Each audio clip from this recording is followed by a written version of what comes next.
After analyzing all three formats of the TCG, OCG, and Master Duel, I have crafted what I believe to be an amazing ban list. There are three goals I want to push with my potential list. First, I want to prevent the top few decks from completely dominating the format. Second is to let older decks have some tools back so they can maintain some relevance in the current game. Third is to get rid of some very obnoxious floodgates. Let's start with hitting the most powerful decks. Despite the fact that Tearlaments have been pushed back a bit by the most recent TCG ban list, they're still overwhelmingly a problem, making up around 50% of the top results for every event. The problem with hitting Tearlament is that almost every piece in the deck's engine are more or less crazy combo starters. We can see how the deck is still topping in the OCG. My solution to Tearlaments is the following.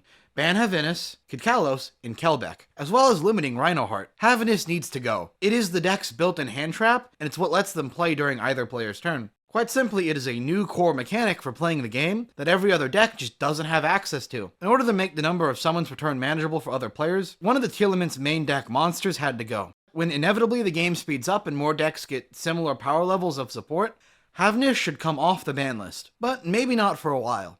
A bit more insight into my philosophy on ban list. In most cases, I prefer simple bans over OCG's mass limiting of cards. Kidkalos is the biggest combo enabler for the deck. If this card hits the field, Tearlaments will have full combo.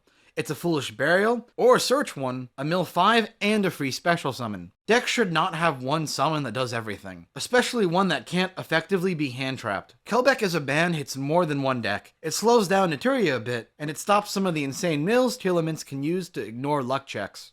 I picked Kelbeck over Algido, as it's the one that has much more juice in its effect. To further justify why this ban is necessary, I would like to point out that we banned Chaos Ruler, who actively did much less. Lastly, I put Rhinoheart to 1. Limiting the ability of Tears to send cards from deck to graveyard should make some hand traps more valuable by increasing the number of choke points in Tearlament's combos. With Havinus and Kidkalos banned, Rhinoheart would be ran at 3. Limiting this deck's options is a better choice than just letting them run fully wild. With this ban list for Tearlaments, the deck would move to a more rogue status, or at least a significantly lower spot on the meta ladder. I believe the deck would still be playable, but it wouldn't quite dominate tournaments. I would handle sprites with a simple 1-2 punch. Ban Sprite Elf and limit Sprite Blue. Sprite Elf needs to go. It's too generic and enables most of Sprite's more toxic combos.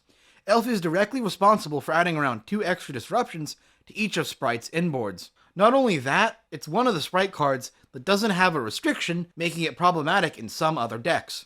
Sprite Blue is just a small consistency hit.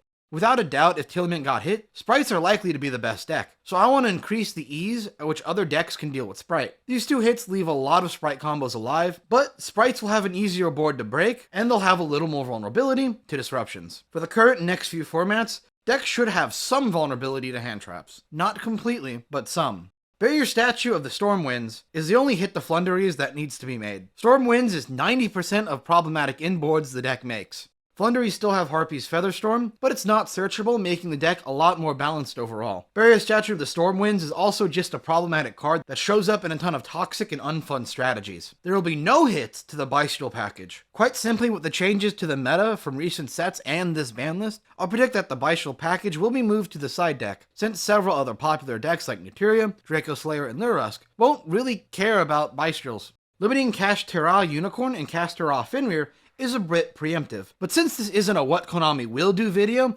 instead of what should be done video, I'm not letting this format fall into another tier 0 hole. So I'm limiting 2 of the best starter searcher combos in the game. This move of limiting both of these cards is borrowed from the OCG, where it seemed to go very well for them.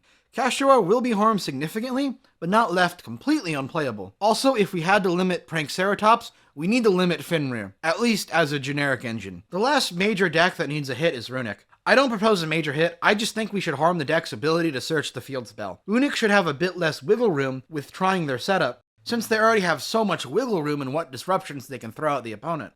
I don't want to take Runics out of the game, but they need a bit less going for them. Overall, this is what I predict would be a good solution to handling the current meta's problems. Here are 2 bans that are just to get rid of some toxic floodgates.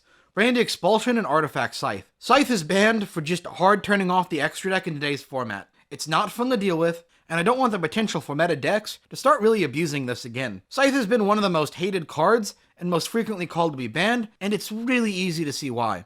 Branded Expulsion follows in a similar vein of logic. The only use of this card is to give Toxic Stun or Floodgate cards to your opponent's control, such as Ra's Disciple. But it is surprisingly a decent competitive option, and more importantly, is extremely unfun. I have a lot more personal bias against this card, but I think my arguments for it being banned are clear and pretty fair. Now for the fun part of the list, where I let a lot of decks go free off the ban list. Prank Kids Meow Mew, Thunder Dragon Colossus, Zoodiac Trident, Masterpiece to True Draco Slaying King, Heavy Metal Foes Electromite, and Block Dragon. I believe when unbanning potentially problematic cards, limiting them first before fully unlimiting them is a much safer option, and some of these cards definitely can't come back as more than limited. Block Dragon.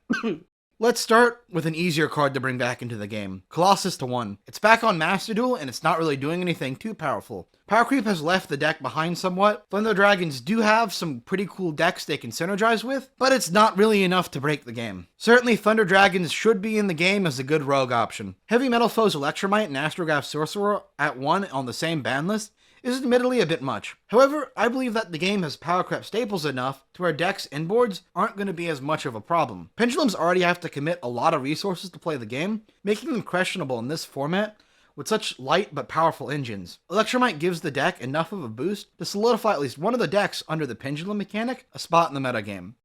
Block Dragon the 1. This is another limit inspired from the Master Duel ban list. Adamancipators are an insane combo deck that's definitely not as good under a format with a side deck, especially since Halki Fibrax, Auroradon, and Verte are banned in the TCG, leaving Adamancipators with less generic plays to abuse. Giving back Block Dragon at 1 makes Adamancipators a valid rogue deck without being the fully insane, unbreakable mess the deck used to be. Zoodiac Trident at 1. Honestly, not really sure why it was limited in the first place. I never thought Trident was the problem card. It's a cool option to have when paired with both Tribrigade and Lyrilusk.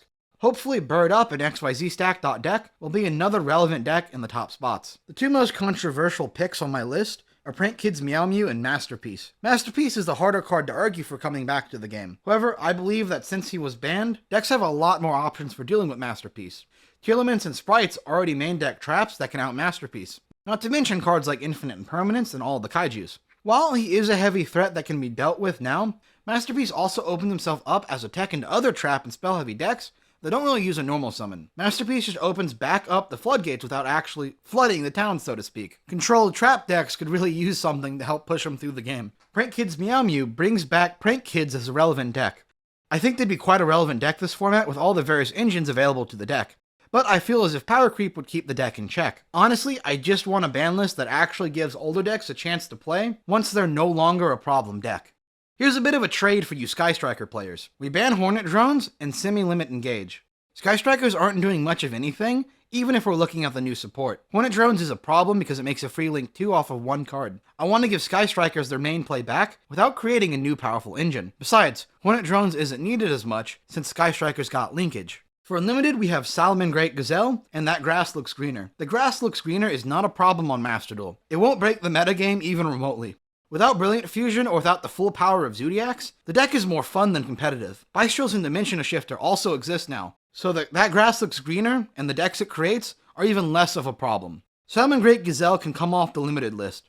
Salad players deserve some nice things. There's not a valid argument to avoid giving Salads another extender. Oh, I almost forgot. Since Barrier Statue of the Stormwinds is banned, Simurgh the Burg of Sovereignty can come off the ban list. It's still a very powerful link, but it isn't overly oppressive like it would be with the Wind Barrier statue in the game. Some predictions of what a meta would look like with this ban list. Naturi and Draco Slayers start taking serious top spots. Despia Tearlaments become a major deck again. Runic are likely to be paired with Naturi in some builds, but also with Sprites. Some combination of Zoodiac, Lyrilusk, Tribrigade is likely to come fully back into the metagame. Go ahead and like and subscribe if you've enjoyed the video and want more. Likely going to be taking a bit of a break because it is Christmas, but I have a very exciting announcement planned for before New Year. Thanks for watching, I'll see you next time.